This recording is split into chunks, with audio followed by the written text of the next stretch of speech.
બોન મેરો transplantation શું છે, જીન therapy શું છે? એક બીજો મહત્વનો મુદ્દો છે આ કે દરેક દર્દી સિકલ સેલ ડિઝીઝનું એવું ઈચ્છે છે કે હવે આ ટીકડી નથી લેવી, સારવાર માટે વારંવાર ડૉક્ટર પાસે જવું નથી, કંઈક એવી સારવાર આપો કે જેથી એ જળમૂળમાંથી નીકળી જાય. તો એ કઈ સારવાર છે? એનું નામ છે બોન મેરો ટ્રાન્સપ્લાન્ટેશન. બીજી સારવાર છે જીન થેરાપી. બંને સારવારો જે છે એમાંની બોન મેરો ટ્રાન્સપ્લાન્ટેશન સારવાર જે છે હવે ઉપલબ્ધ છે, પરંતુ પ્રત્યેક દર્દી માટે નહીં. યાદ રાખજો, બહુ જૂજ દર્દીઓ માટે જેને ફૂલ મેચિંગ થાય કે હાફ મેચિંગ થાય, ડોનર ઉપલબ્ધ થાય અને જો શક્યતા હોય અને ઉંમર 10 વર્ષથી નીચે હોય તો બોન મેરો ટ્રાન્સપ્લાન્ટેશન કરાવવું કદાચ આપણે શક્ય ગણી શકીએ. પરંતુ એ શક્યતાની સાથે એટલું પણ વિચારીએ કે આની સફળતા 100% નથી. હા, નાની ઉંમર હોય તો 80-90% સક્સેસ રેટ આપણે જોઈ શકીએ છીએ, પરંતુ જો 10 વર્ષથી ઉપર હોય તો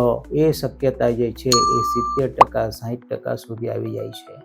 અને એટલા જ માટે બોન મેરો ટ્રાન્સપ્લાન્ટેશનનો જ્યારે વિચાર કરતા હોઈએ તો તે વખતે ભાઈ કે બેન મેચ ડોનર હોઈ શકે છે, માતા કે પિતા મેચ ડોનર હોઈ શકે છે, અને જો ફૂલ્લી મેચ હોય તો બોન મેરો કરાવવું એક શક્યતાની દ્રષ્ટિએ વિચારી શકાય. સાથે એ પણ યાદ રાખીએ કે બોન મેરો કરાવવાથી બધું જ પતી જતું નથી.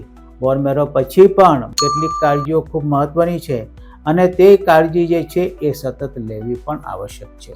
દર્દી જે છે દર્દી ચોક્કસ જ બોન મેરો ટ્રાન્સપ્લાન્ટેશન એક્સેપ્ટ થઈ જાય તો એ ક્યોર થઈ જાય છે.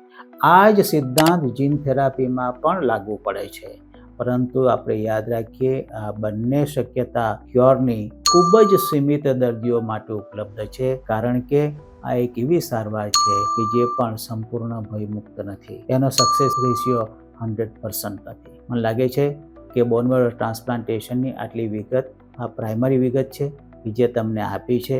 એના વિશે વિશેષ માહિતી અન્ય વિડીયો દ્વારા આપને ઉપલબ્ધ કરાવશું. ધન્યવાદ.